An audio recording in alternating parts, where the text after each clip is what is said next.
ஒரு நிமிஷம் இருங்க, தள்ளி விட்டுறாதீங்க. இதில் ஒரு வார்த்தை ஒளிஞ்சிருக்கு. அது என்ன வார்த்தைன்னு கண்டுபிடிங்க. உங்கள் சாமர்த்தியத்தை பார்க்கலாம்.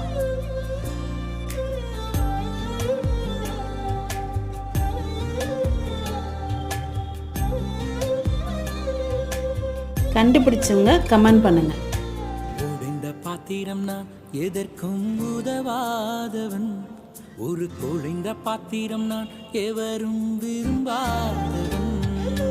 உடைந்த பாத்திரம் நான் எதற்கும் உதவாதவன், ஒரு குழைந்த பாத்திரம் நான் எவரும் விரும்பாதவன். குயவன் கையில் இசையும் களிமண்